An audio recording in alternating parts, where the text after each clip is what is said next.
Good morning. Very lively. It's Friday, Mayor. Hello. No, it's only they're gonna. I'm having to come up once, kind of start. That's Fox. Yeah. No, I just come on. She's speaking, yeah. I didn't see her in the room. She said she just. Oh, I didn't see. Oh, okay. Sorry about that. Yeah, sorry, I didn't. Here. Pass it on. I took a picture of it already. I'll go up there. I'll probably go up there. Hey.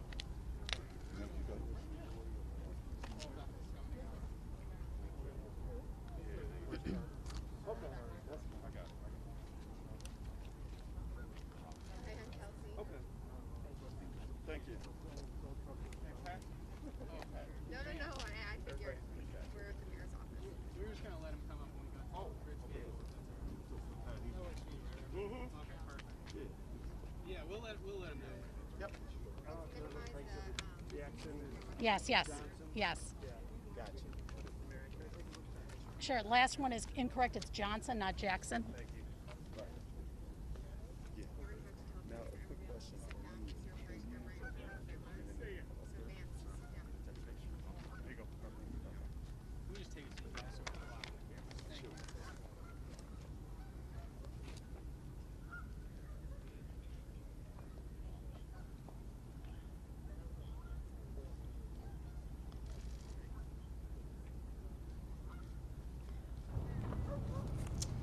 Good afternoon. My name is Brendan Riley, Alderman of the 42nd Ward, which is actually a beautiful backdrop right behind us. I want to welcome everyone here today, and I want to acknowledge our federal and local law enforcement partners, our civic leaders, and our elected officials that are here today to show a unified front against the criminal activity that has been occurring all too frequently throughout the city, not just in downtown Chicago. So I guess without further ado, it's my pleasure to introduce to you Mayor Lori Lightfoot.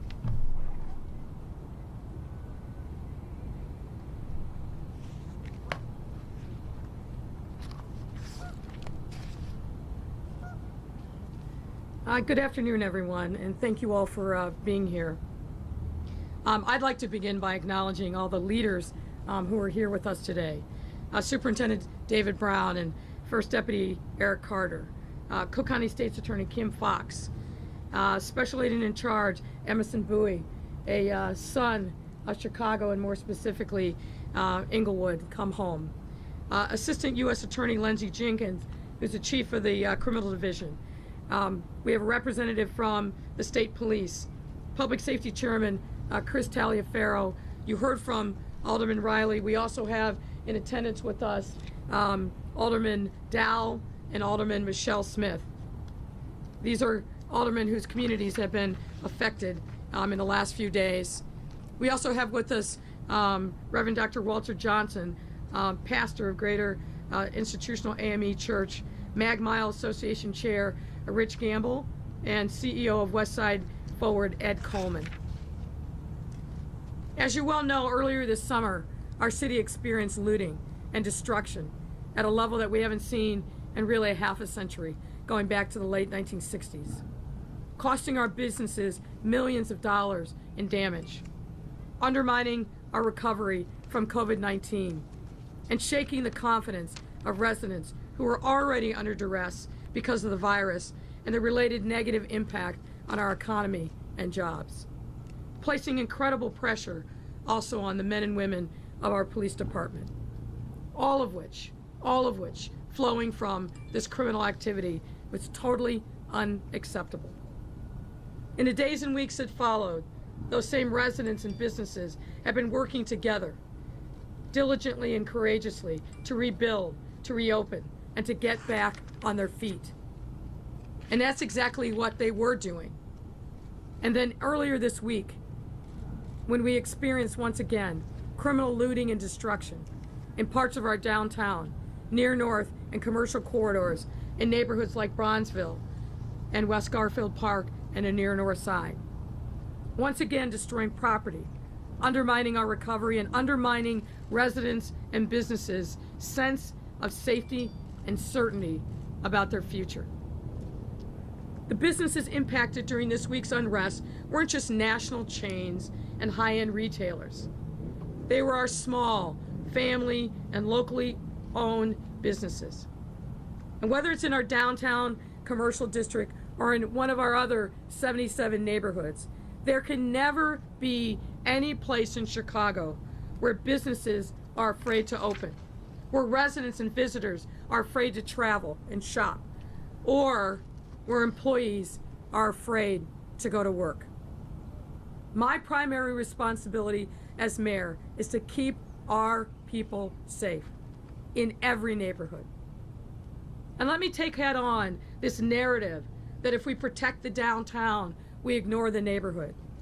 That is a completely false narrative for many reasons. First of all, we never take our eye off of any area of our city that is in trouble or in distress. And our downtown is more than just a collection of office buildings and retail stores. Streeterville, Old Town, River North, the Gold Coast, these are neighborhoods as well. Over 100,000 residents live in the downtown area. These residents, our neighbors, have every right to experience the same thing that everyone in every neighborhood in Chicago wants: peace and safety.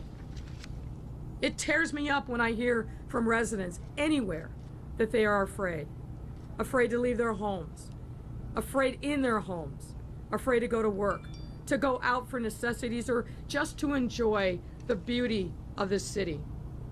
Let me say again, our residents, no matter where they live, deserve to be safe. Our businesses, no matter where they are situated, deserve to be secure for their owners, their employees, and their property. And our police officers deserve to be able to do their jobs without the threat or the reality of violence visited against them.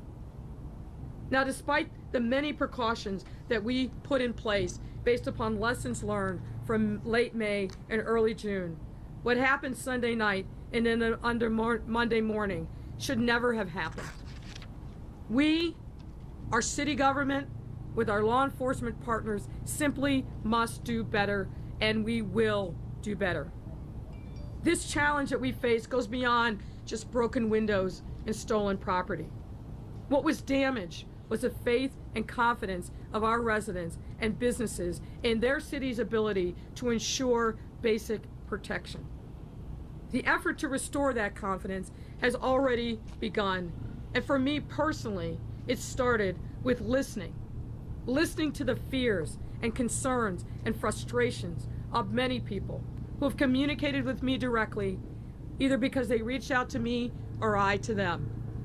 Rebuilding that faith requires an all-hands-on-deck effort to ensure that we build better preventative measures to make sure that this kind of criminal violence and destruction doesn't happen, or if someone is bold enough to test our resolve, that we meet that challenge with aggressive and swift action, and that we never ever normalize this behavior or allow anyone to justify it.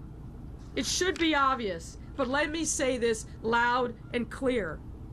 No matter what an individual's life circumstances may be, it is never justifiable to take that which is not yours. We teach that basic tenet of our democracy to our children. And any thinking, any speech, any action that suggests that somehow the taking and looting is justifiable is simply wrong, and I reject it in the strongest words possible.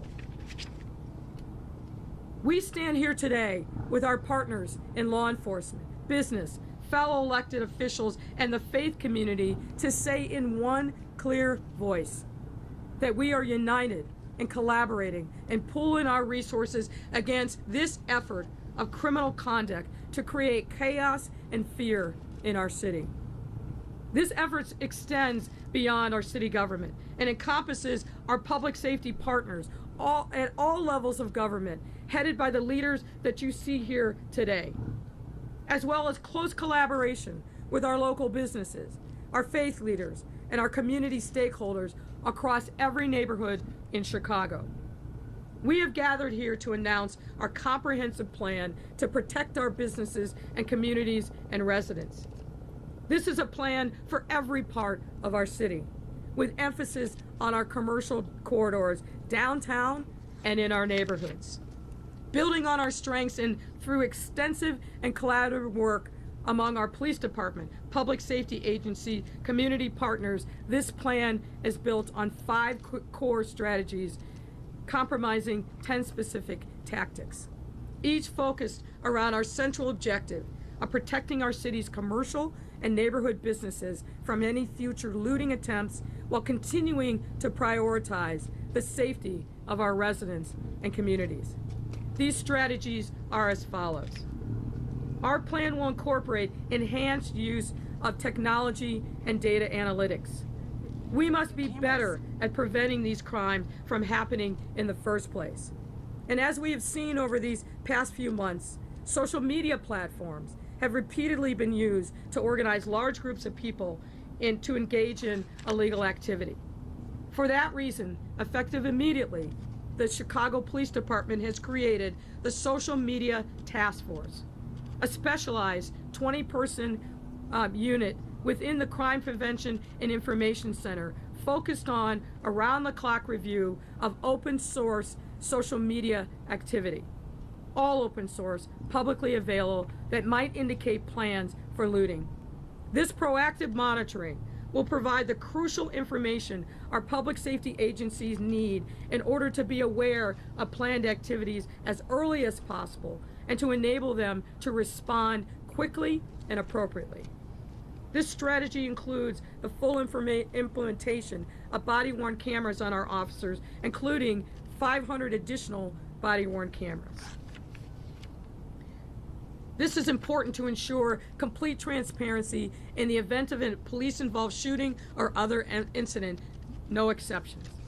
Part 2 of this new strategy includes rapid and agile resource redeployment. Should we learn of any planned looting, CPD officers from impacted districts will be deployed immediately, along with members of our police department's critical response team and community safety team. The superintendent has taken steps to make sure that quicker deployment of resources as needed will in fact happen. Additionally, other city resources such as streets and sanitation vehicles will continue to be mobilized to assist CPD in maintaining control over impacted areas through tactics such as traffic control and ensuring we have adequate coverage to protect our businesses. Next, an integrated and faster approach to geographic lockdowns, should they be needed, will also be a key part of this new plan. This includes CPD actively partnering with city agencies to deploy new and enhanced tactics to shut down targeted areas, including parts of the central business district, in the event of looting. These tactics include blocking and disabling vehicles, as well as creating new hardened cityscapes such as bollards and improved concrete structures to limit movement. This strategy will also include a new rapid response communication framework that will accelerate proactive contact between CPD and the business community, allowing CPD to react faster and communicate effectively to businesses impacted by emergency updates, including our stores, buildings, and local chambers of commerce. And if you have not signed up yet for the Shy Biz Alert, please go to the website at OEMC and do so. We have over 8,000 businesses that have signed up since we activated this app back in June. We need everyone in every business across the city to step up and sign up for these alerts so we can keep you in the loop when anything is happening in your area. Recognizing that community safety is a shared goal and responsibility, we will be creating stronger community partnerships. This will include CPD's Community Policing Unit building greater partnerships and collaboration with community leaders to keep our city safe from looting and destruction and other acts of criminal activity. Specifically, CPD will be partnering with community leaders who can use their voice to speak out against looting. as well as engage in more proactive communications with communities and businesses alike to ensure that they have up-to-date information on potential threats and empower them to discourage and prevent such activity. We've got to lean into our community leaders, particularly our street outreach and intervention partners, and we will continue to rely upon them and make sure that they get the support and resources that they need. Our stronger community partnership strategy will also include enhanced coordination with our business community by integrating the city's public-private partnerships into weekly operations meetings, including weekly intelligence sharing meetings that give business associations and owners a space to provide their personal observations, improve coordination, and better prepare for potential incidents.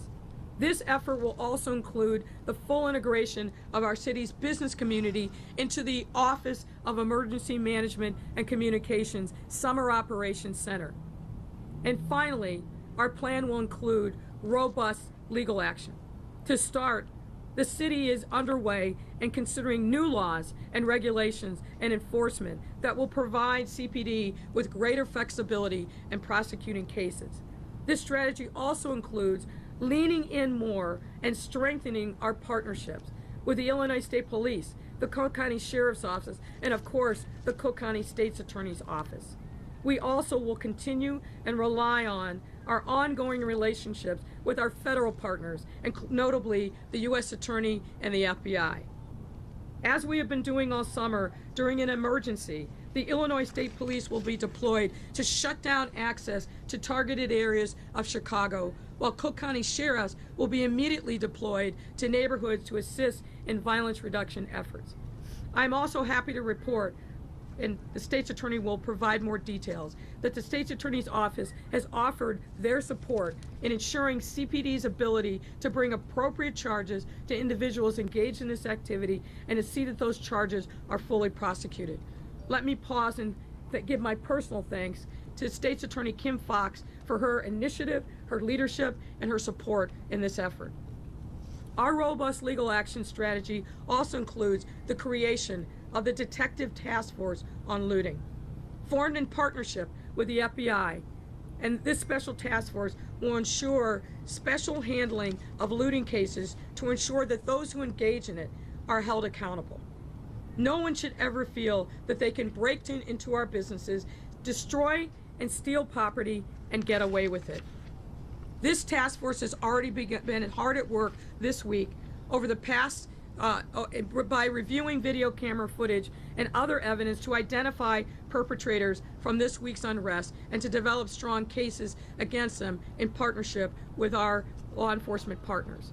This has already resulted in over 40 felony charges to date. We also encourage anyone to assist in this process, including identifying cars that are involved in this criminal activity by reviewing the videotape from incidents located on CPD's recently launched website. We cannot allow the short-term setback that occurred this week to distract us from our broader mission of delivering the resources and investments across our communities that are desperately needed, and much, much more that are needed in underserved neighborhoods and communities. We will not take our eye off of that ball. When we think about where we were as a city when COVID first hit us back in March, and we reflect upon the gains that we've made throughout this crisis and over this past year, they've only been possible when we've come together and been united and working together as partners to help each other out and to place our city on a stronger and more inclusive path towards our shared destiny together. I want to give special thanks to all those in our communities who have worked so hard to correct misinformation that's been floating out there in social media, but more importantly, to bridge the divides. As I stated before and will state here again, what we experienced this week is simply not who we are as a city. And we will never allow anyone to destroy the fabric of our city and our pride that we rightfully have as Chicagoans. And as your mayor, I will simply not allow that to happen. I also want those in particular who have been shaken by this week and the events of this summer to know that I hear you loud and clear. You deserve to feel safe. And I am working night and day to make that a reality for you and all residents across our city. And I have every confidence that we will get through this challenge just as we have throughout all other challenging times in our history. I want to thank all the leaders who are standing with me once again, not only for being here today, but for your partnership every day and for the work that you do in your communities to make sure that our shared mission of making Chicago the safest big city in the country becomes reality. To make sure that we are listening to and tending to the needs of our residents who need us now more than ever. And I want to thank all of you who have reached out to me and my team this week. I especially want to thank those who have come forward with offers of support and concrete solutions on how we can work towards a better Chicago. We need you. Thank you, and now I welcome Superintendent Brown to the podium.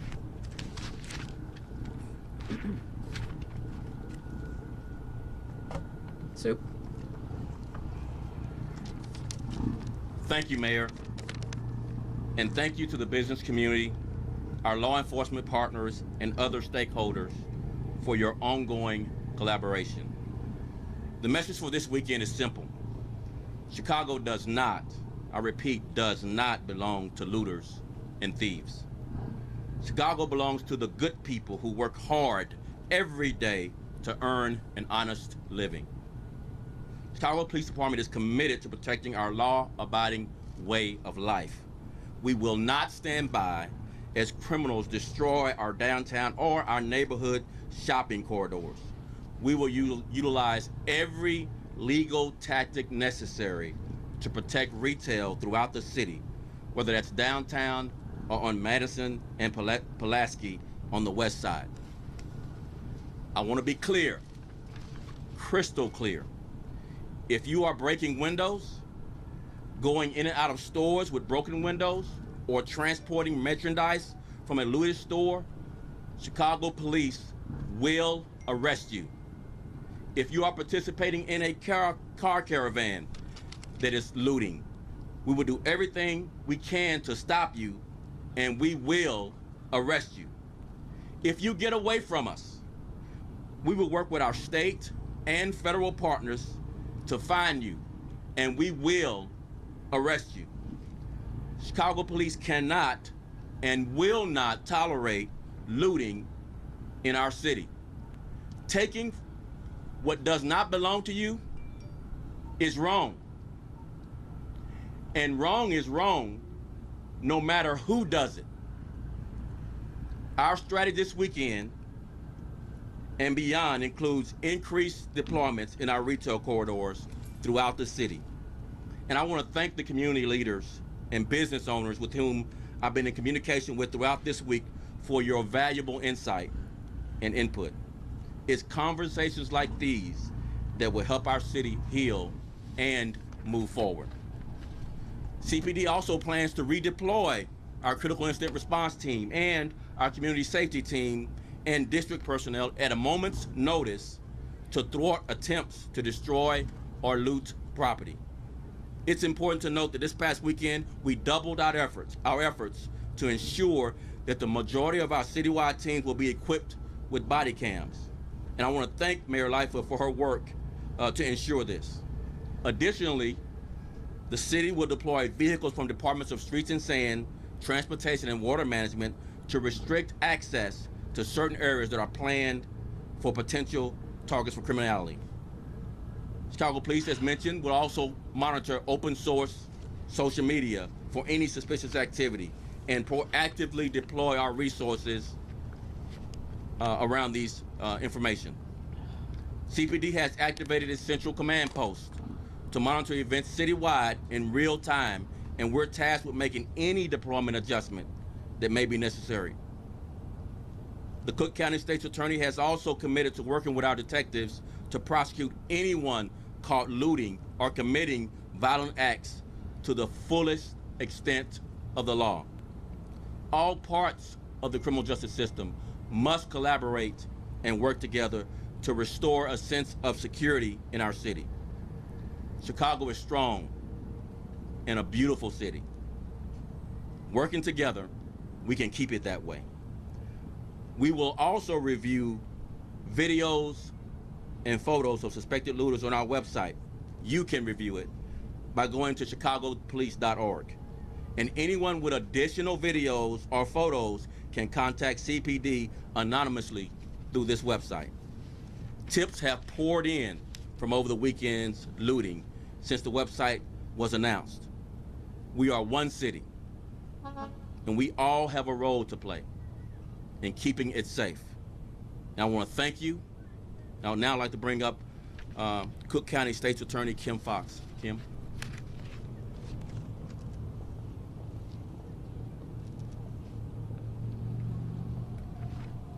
Thank you, Superintendent. Thank you, Mayor. Thank you to this collaboration across city, state, federal, public, and private agencies to address the violence and the anxiety that we have felt as a result of the criminal acts that we saw this past weekend, as a continuation of those acts that we've seen all summer. I say all the time, I too, like Special Agent in Charge Bowie, I'm a child of this city. I have lived in the areas that have been impacted over this past weekend. I have a brother that lives in Inglewood. I have family members.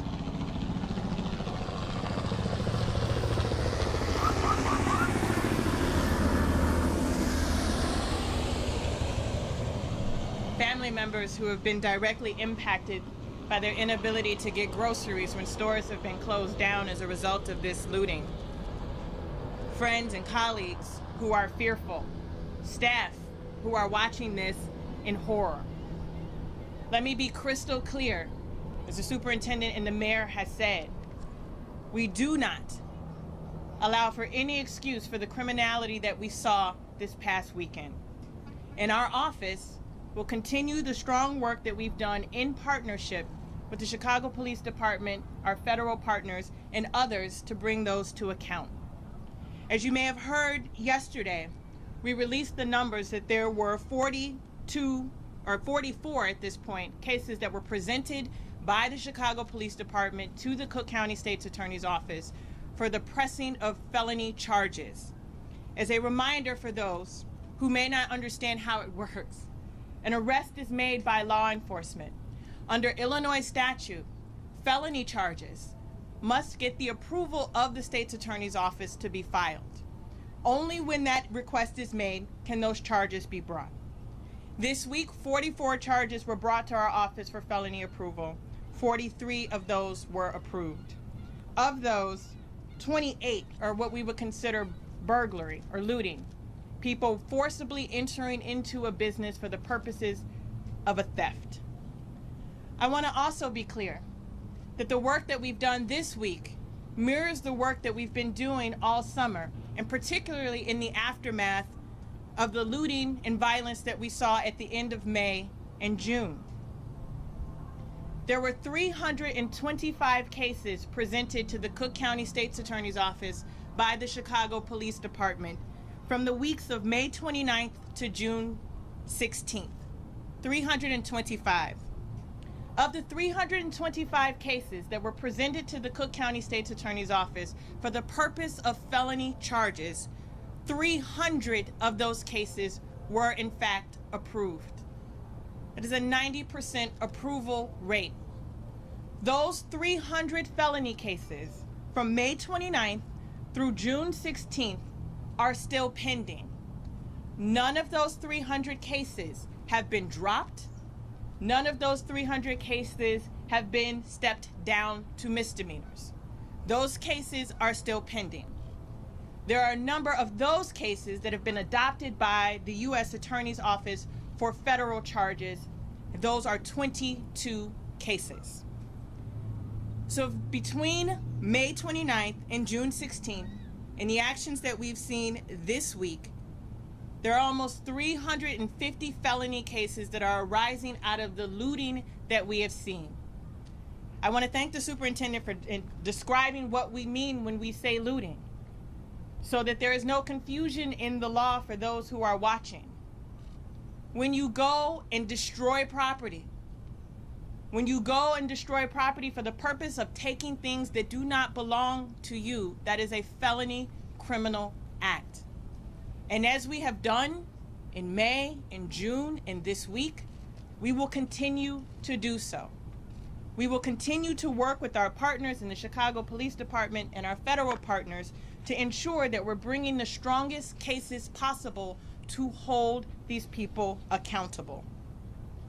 At the same time, we recognize that we cannot take our eye off the ball related to gun violence that has ripped our city in numbers that we have not seen in decades.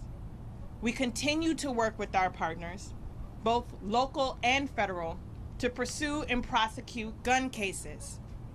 Just for context, since Operation Legend began, the Cook County State's Attorney's Office has charged 237 aggravated unlawful use of weapons cases.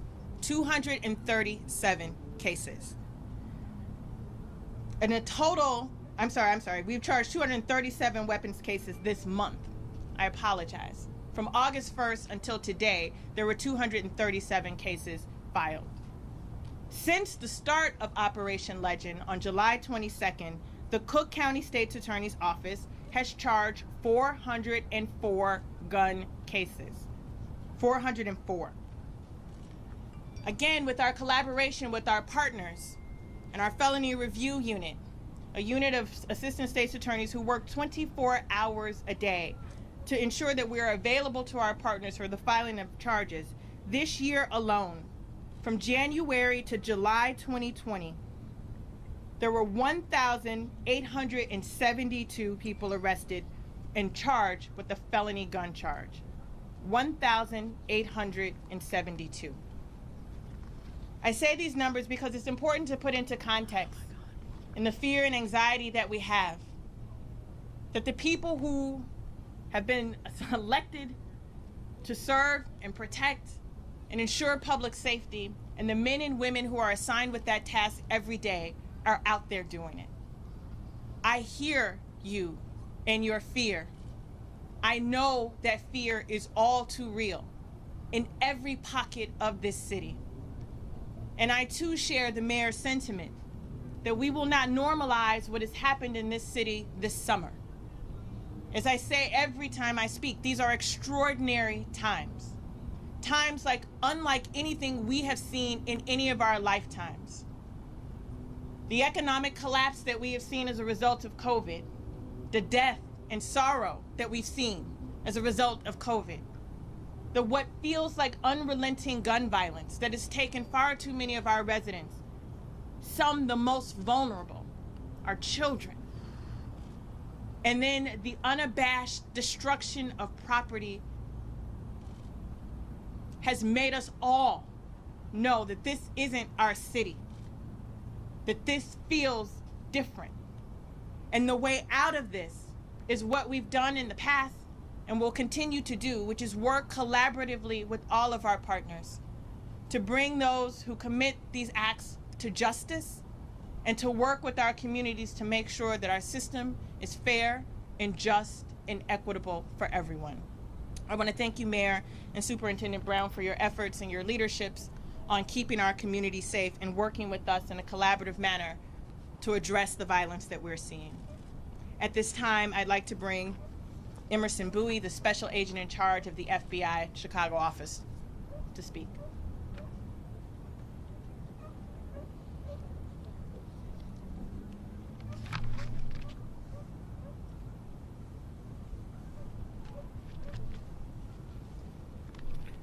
Thank you, Mayor.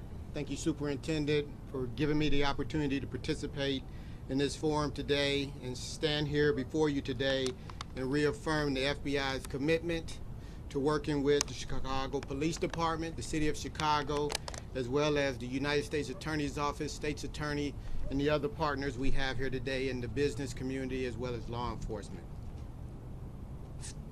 There comes a time when we all have to make a choice. We have to make a choice to do right. We have to make a choice to do wrong. Too often lately, we've seen too much wrong. There comes a time when we have to make a choice whether we're going to stand up and be counted or whether we're going to be left behind. This is a time where all of us have to stand up and be counted.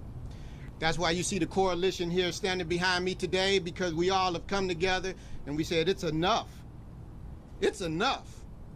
In 55 years, I've never seen it like this in Chicago. It's enough. And we have to take a stand. That stand can't be made alone by law enforcement. It can't be made alone by the business community. It can't be made alone by the politicians that we have representing us here in Chicago. It has to be all of us together, and most importantly, it has to be the community as well. We all have to take a stand. We have to bond and we have to band together. We've been getting tips, but it's not enough. You have the ability to use several tip lines, the ones the superintendent mentioned. You also have the ones that the FBI has set up, particularly for the city of Chicago. Our interest is to pursue anyone promoting and creating and conducting violence in the city of Chicago. We are pursuing any federal charges in concert with the U.S. Attorney's Office against violence being committed in Chicago. We're doing that a number of ways. We are working with the pre-existing task forces that Chicago PD has established. We're working with the pre-existing task forces of the Illinois State Police, Cook County, and surrounding area. We're working with those task forces. Where we cannot find federal charges, we have the ability lawfully to work and assist for them to improve their charges, to bring their charges forward. This is a cooperative and a cooperative effort. You can reach the FBI tip line at https://tips.fbi.gov. You can also call the FBI tip line at 1-800-CALL-FBI. You can send a video to fbi.gov/Chicago tips. Now, personally, I don't think I'm asking for much. I'm asking for everybody to stand up and be counted. I'm asking for 30 seconds. I'm asking you for 30 seconds to pick up your phone. I'm asking you for 30 seconds to send an email. And I'm asking you for 30 seconds to send a video so that we can take our city back and make it a city that we can all be proud of. I'm 55 years old. I'm not going to be in law enforcement forever, but when I come outside my house, I want to be able to walk down Chicago and enjoy it just like I was 12, 10, or 5. I'm asking for 30 seconds. Thank you for allowing me to participate. I'm sorry. I will be followed by Mr. Richard Gamble.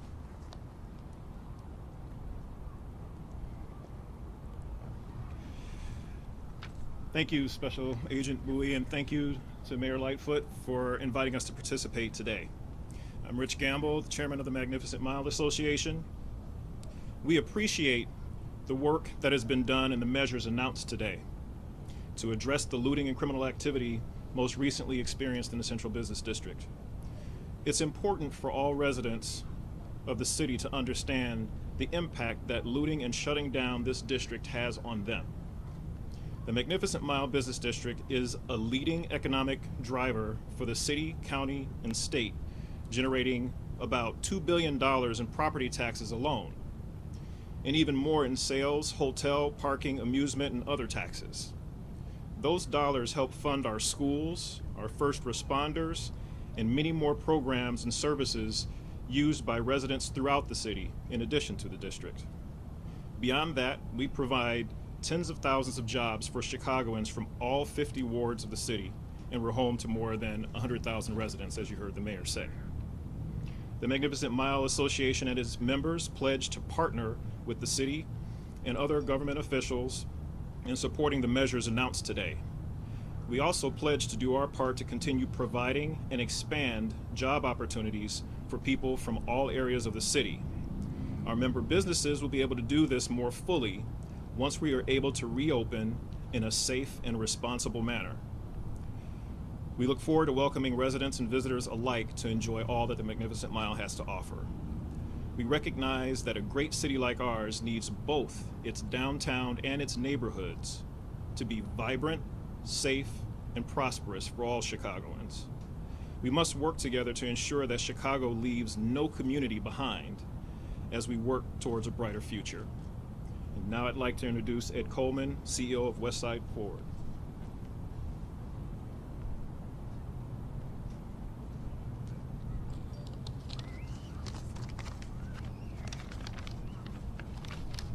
Good afternoon, everyone.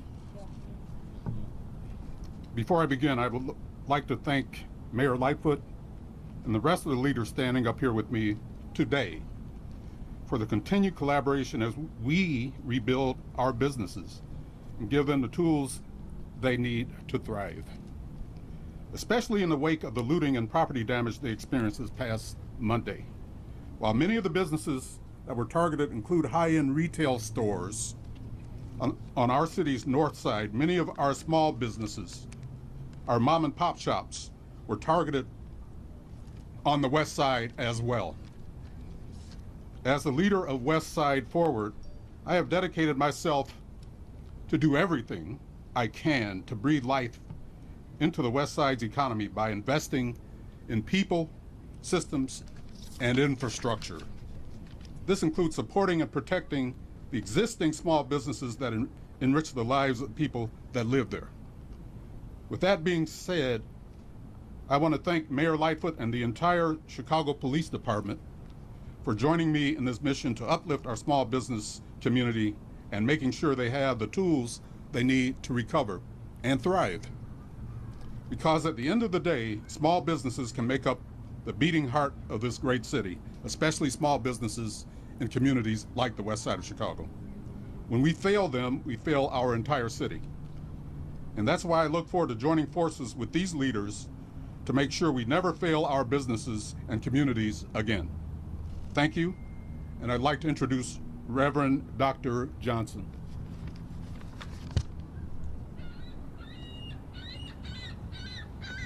Thank you, Mr. Coleman. And good afternoon, Mayor Lightfoot, Superintendent Brown, State's Attorney Fox, and others who are gathered here. As a lifelong resident of Chicago, and as an individual who was born and raised in Inglewood, and as a pastor who has served on the west side, on the north side in Cabrini Green, and now on the south side, I'm acutely aware of the urgency of now. I know of the decades of the social inequities and injustices that have led to the unfortunate plight faced by so many of us daily. I understand the anger, the disappointment, and the frustration experienced by countless persons in our communities. Chicago, we are better than the world witnessed a few days ago. As Chicagoans, we must do better and become better in our quest to become a safe and peaceful city. We must respect one another and each other's property. My brothers and my sisters, be better because of you. The city of Chicago can become better because of you. Our public officials can become better because of you. Our law enforcement can become better because of you. Our neighborhoods can become better because of you. Our communities can become better because of you. Our schools can become better because of you. Our businesses can become better because of you. Our churches, our mosques, our synagogues can become better because of you. Our community agencies, organizations can become better because of you. Our south side, west side, north side, east side can become better because of you. Our youth can become better because of you. Our adults can become better because of you.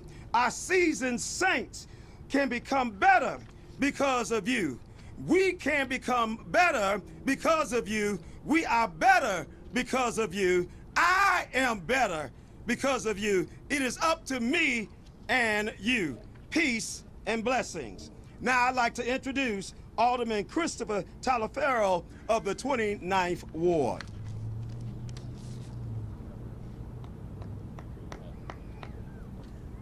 Good afternoon, everyone. thank you, Reverend, for those passionate words and those deeply felt words. He called me Christopher, and right away I thought I was in trouble. Usually only my mom called me Christopher, and I've gotten in trouble with doing something. And then I looked to my right and the FBI was there. I really got scared. But let me say this. I want to thank our mayor for bringing us together this afternoon. We are community stakeholders. We are stakeholders in this city, law enforcement agents, elected officials, community advocates, community groups. We stand before you, although we are 6 feet apart, we stand before you united in the same purpose of providing safety and security, not for what you see or just for what you see before you, perhaps one of the most beautiful skylines in this world. But we stand united in providing safety and security for the residents and the business owners and the homeowners on the south side of Chicago, the north side of Chicago, the west side, and the east side. We stand united in bringing safety and security to the city of Chicago. And it is undeniable that each and every one of us have a great love for this city. We will continue to invest in this city. We will continue to provide the safety and security, but we will continue to make sure that those that have chosen a path of lawlessness and looting, that you will be held accountable. Although the COVID-19 virus has slowed us down a bit, we've invested more in the neighborhoods in the city of Chicago in the last year than we've done in a long time. Through Invest Southwest and through the Neighborhood Opportunity Fund and other investments, your voices have been heard. Your cry for community disinvestment has been heard, and for the opportunity to invest in your neighborhoods has been heard. So we stand committed to making sure that your communities are invested in. But I ask you, when your reason, whether it's justifiable or not, when your reason for looting is all but gone, what will you do? And I ask that you sit at the table. I ask that you have a part in the conversation. And I will do my very best to make sure that the seat is empty until you're ready to fill it. Because your voice can't be heard and is never going to be overpowered when it's accompanied by lawless actions. So I want to thank all of the leaders here today for standing united in the purpose of bringing safety and security to this city, but also your goal to make sure that our communities are not forgotten and they are invested in. Thank you, Mayor, for your continued leadership. And with that, I believe the Mayor will be taking questions at this time.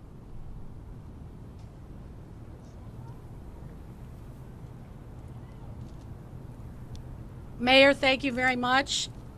Several, obviously, lots of questions with so much fear and anxiety. What took so long to come up with this plan if you already had a looting incident at the end of May? Why now do we see this? And what about the bridges and the closing off the exits? Is that the long-term strategy? Will that continue? And does that image of the bridges up not further divide the south side from the central business district? No, I don't think it does. I think what we, and let me take your first question. It's not what took so long, right? When we see new challenges and threats to our city, we have to be nimble. We have to adjust. And what you've heard today, and what you will be seeing this week, and what you'll be seeing for the foreseeable future, is us being responsive to our businesses, to our residents, and understanding the intelligence that we have received about potential threats. So it's about making sure that we are here in the moment and bringing the resources to bear that respond to this moment. About the bridges, the bridges are important for a whole host of reasons. But what we also know is that by having them up, it gives us the opportunity to shrink the footprint and to control the flow of people who are coming in and out of the central business district. And that's important because what we've seen, again, responding to the data and the reality, is that car caravans have brought people downtown to do harm to our residents, to our businesses, to our property. So we are taking every precaution, and we will continue to do that, to be active and aggressive and preventative. But where we see people who challenge our resolve, we want to be nimble in our ability to address those issues. Can we ask you about Macy's at Water Tower as well as Mr. Gamble? Have you spoken with Macy's? Is this plan enough for them? Because there are reports of them seriously considering leaving Water Tower Place. So Macy's, as you know, has been struggling as a company all across the country for quite some time.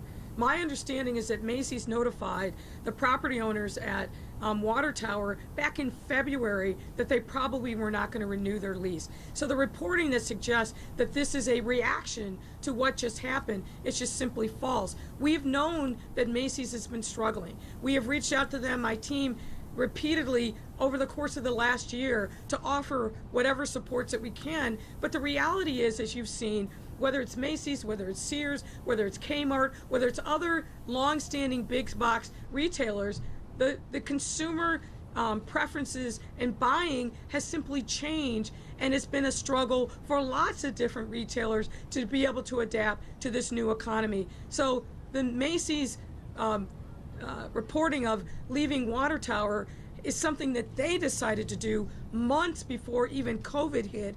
But obviously, every business, and retailers are no different, have been dramatically impacted by COVID, and certainly they were hard hit by the looting that took place earlier this year. Mr. Gamble, can you also give us some kind of reaction? If Macy's goes, how will Water Tower sustain itself? How will other stores remain? And is that true that they have said since February they're leaving?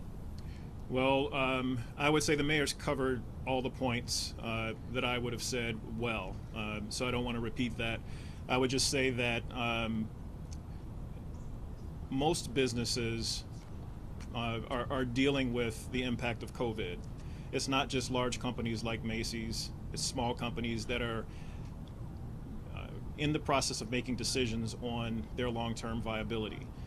This was being shut down for appropriate reasons to maintain our health and safety. It's the right decision, but that has had an impact, and many of the businesses are making their own individual decisions. Sure, if Macy's leaves Water Tower, that will be a significant blow. I'm sure the folks at Water Tower are looking at trying to attract as many other prospective folks to lease their spaces there. But there's not much more to say than what the mayor's already covered. Thank you. Superintendent Brown, can we ask you about your social media division? Is this, because Monday I believe you spoke of this as well, is this new even since Monday? And could you just clarify a little more about what this social media division means? So we've had a social media effort in looking at open source that any person can see to see if there's any intelligence that applies either to violent crime or, as we've seen over the Sunday and Monday, looting. What we want to do is expand our capacity in this space of looking at intelligence on open source. And I really want to emphasize open source, that anyone is available to anyone to see in the public realm, not anything else beyond open source. We're just wanting to increase the capacity. We want to actually have a dedicated group. We currently have some efforts in this area, but we want to obviously make that even better than we've had, given the current circumstances that we've seen with caravanning and looting being discussed on open source social media. Could you also, Superintendent, react that there have been 170 cops with COPA complaints? Any reaction to those COPA filings? We will hold officers accountable for misconduct, but another takeaway is we deployed the entire department during that time period, over 13,000 cops. And so I just want to make sure the cops that did their jobs in the right way, in a professional way, get my gratitude and the city's gratitude. 170 is one too many, but over 13,000 cops did their job in a professional, right way. Thank you. Superintendent, one last one. Would you Sure. consider tear gas? Should there be looting like we saw again? We have OC spray, which is pepper spray. That's been effective, and we'll continue using that. And you did use it over the weekend on Sunday evening? We used some OC spray over the weekend, yes. All right, Mayor, a couple more for you from others. I'm trying to read, and the sun is so hard. There are several questions that ask, who else have, as far as aldermen, I do see a few here. A couple of other aldermen, like Hopkins, say they weren't consulted. They like to be part of the plan. And what about this weekend with the Dan Ryan protest? Have you, I see this coalition, but there are other voices that would like to be a part of it. I mean, obviously, we can't invite the entire this week. We do try to adhere to social distancing, and we've reached out to a range of different partners across the city, of course elected officials, of course members of the faith community, business community, and just individuals who want to stand up and do support. We can't invite the entirety of these people down here for a press conference, but I think we've got a great representative sample here. You asked me about the Dan Ryan event, and I will defer to the superintendent and representative from the state police. Look, I have great concerns about it. I always have great concerns when we talk about putting people on a busy expressway. What's the plan? How are we going to account for emergency vehicles that normally would be traveling on that? What are we doing in terms of the diversion of traffic? And to be quite candid, I'm also concerned given the fact that we have some people within the coalition of people that are proposing to go on the Dan Ryan who have justified the looting. That is the wrong narrative and the wrong optic ever, but it particularly, I think, challenging in this time.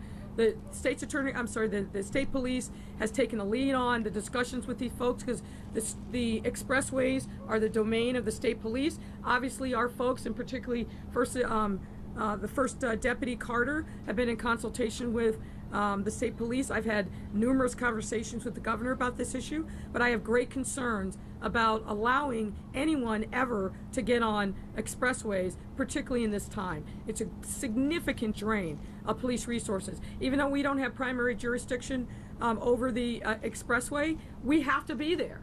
And particularly, as I understand it, they're planning to come down to Grant Park. That is our jurisdiction. So I have a lot of concerns about it. We are going to continue to be in conversation with our state partners about this issue and hopefully have a workable solution.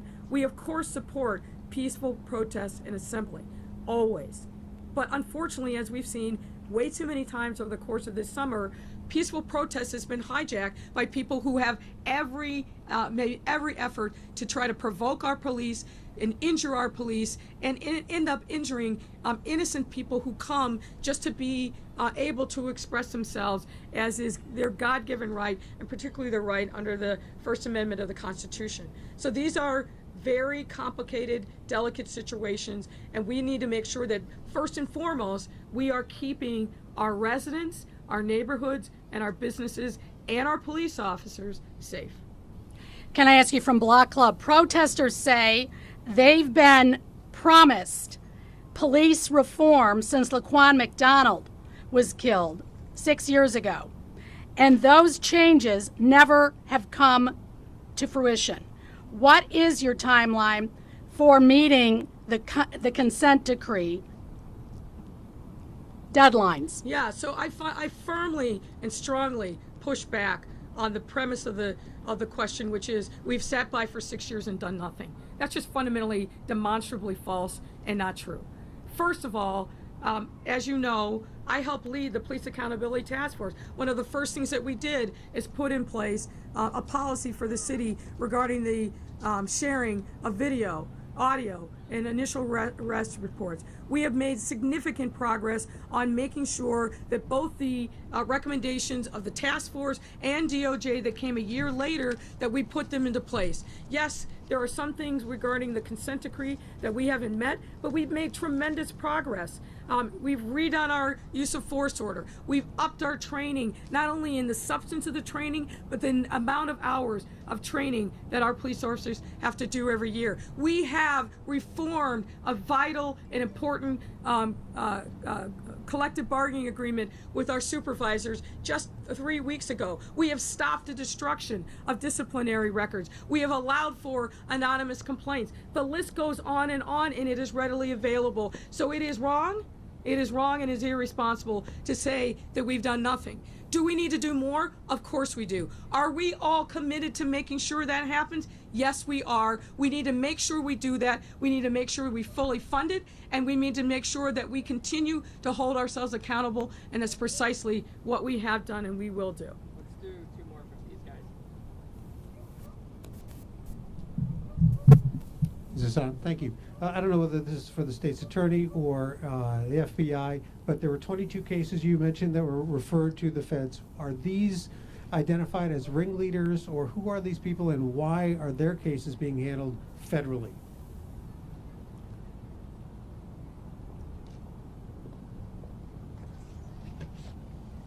Without going into the specifics of the cases, these are people who have been identified by federal authorities as possibly being subject to greater penalty under federal statute because of their participation in this. Obviously, there are ongoing investigations, so I can't speak too much into that, but these are 22 who've been identified by the U.S. Attorney's Office for federal prosecution.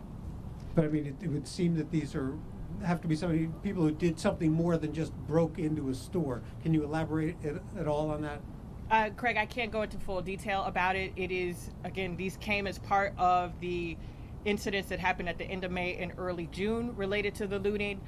It is not a surprise to many that some of this is coordinated efforts, the misperception that this is just a bunch of rogue people going. There are a considerable amount of people who are out there as individuals, but the coordination that has occurred, both what we saw this past weekend and what we saw previously, would suggest that there are those who are orchestrating this. We have been working collaboratively, again, since this began back in May with both our federal and local partners, and allowing for that collaboration for those cases to be adopted to the federal level.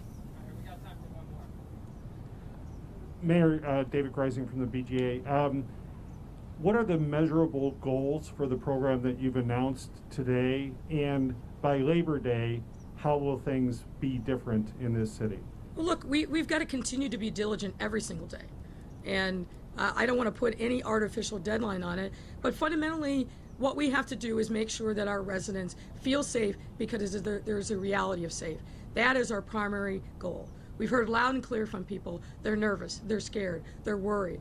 They're thinking about whether or not their life can continue as they expect it to in this great city of Chicago. So we've got to restore confidence by making sure that the measures that we take are proactive, that we are aggressive, and that when someone dares challenge our resolve, that we hold them responsible. We are all united at every level in making sure that we continue to move forward, we lean into our partnerships, and we are collaborative in the work that we are doing, because we owe that to our residents.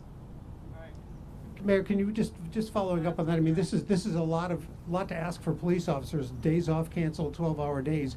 I mean, this will take a physical toll on them. Yes. To say this is going to go on with no artificial deadline. No. Don't get me wrong. And let me be clear about what I said. No one takes lightly having officers work 12-hour days, canceling days off. That's a heavy toll on them personally. It's a heavy toll on their families, and we understand that. But I also believe, based upon what I know of the grit and resolve of the Chicago police officers, the young men and women who have stood up and said, call on me to protect my city, that they understand the sacrifice that needs to be made in this moment.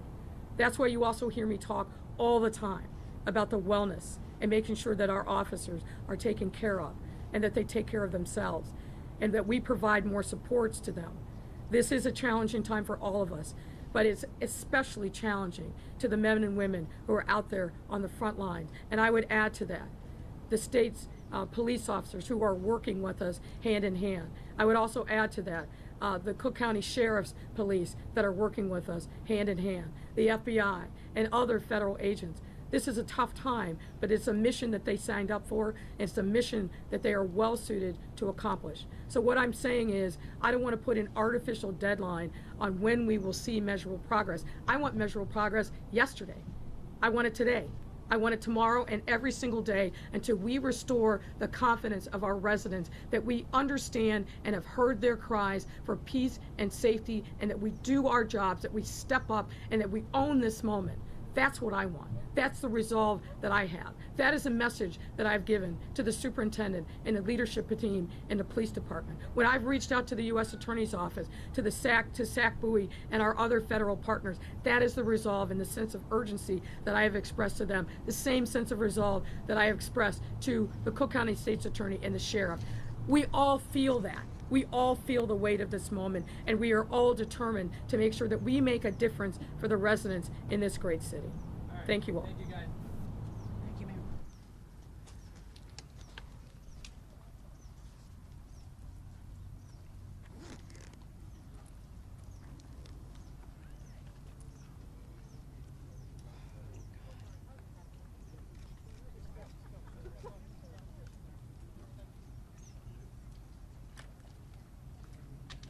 I wonder what they meant by that disabling cars.